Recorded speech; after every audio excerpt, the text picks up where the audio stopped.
दी गई है। तो आईएमडी से पहले भी कई जगहों के लिए अलर्ट जारी कर चुका है और आज भी भारी बारिश के आसार जाहिर किए गए हैं।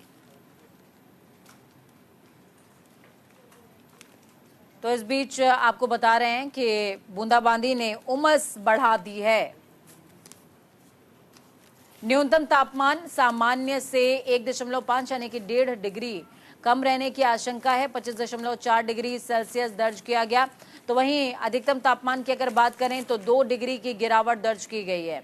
मौसम विभाग का अनुमान दिया गया था कि आज सामान्यतः बादल छाए रहेंगे, गर्जन वाले बादल बनने और हल्की से मध्यम स्तर की बारिश होगी। तो बारिश हो सकती है, बारिश का मौसम है, होनी भी चाहिए बारिश, और अभी नहीं होगी तो जो बारिश की फसल है वो भी खराब हो जाएगी। ये भी हमें ध्यान में रखना चाहिए। हम शहर में रहते हैं तो हमें बहुत सारी चीज़ें नहीं क्लियर हो पाती हैं, लेकिन हाँ, अगर आप पहाड़ी क्षेत्र में रहते हैं, पहाड़ से संबंध रखते हैं सुरभि, तो ऐसे लोगों के लिए मेरे ख्याल से एहतियात है, क्योंकि देखिए बादल फट रहे हैं कई जगहों पर लैंडस्लाइड की घटनाएं सामने आ रही हैं, तो आपको वहां पर एहतियात बरतने की जरूरत है।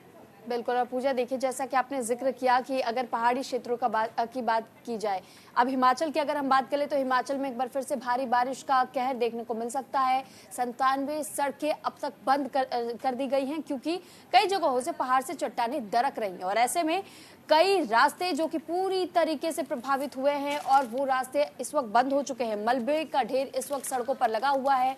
सड़कों को दुरुस्त करने का काम जारी है। लगातार जो लोग फंसे हुए उनको भी बचाने की और सुरक्षित स्थानों तक पहुंचाने की कोशिश भी एक और की जा रही है। तो देश के तमाम हिस्सों में मानसूनी बारिश का कहर अभी भी देखा जा रहा है। हिमाचल प्रदेश, उत्तराखंड, गुजरात, मध्य प्रदेश, राजस्थान सहित कई राज्य ऐसे हैं जो कि इस वक्त भारी बारिश का दर्द झेल रहे हैं।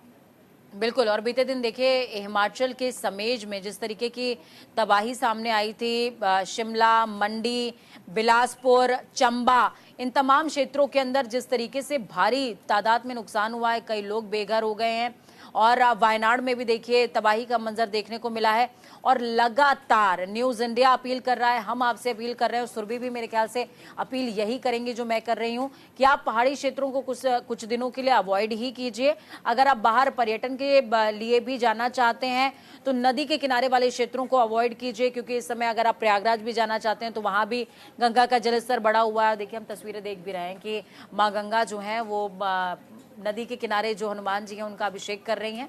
और यानी कि इनडायरेक्टली देखिए अगर वाराणसी की बात कीजिए तो वाराणसी में भी जलस्तर बढ़ गया है, प्रयागराज में भी हर जगह जलस्तर बढ़ा हुआ है। तो वहीं बात बांग्लादेश की करेंगे। दरअसल बांग्लादेश में नई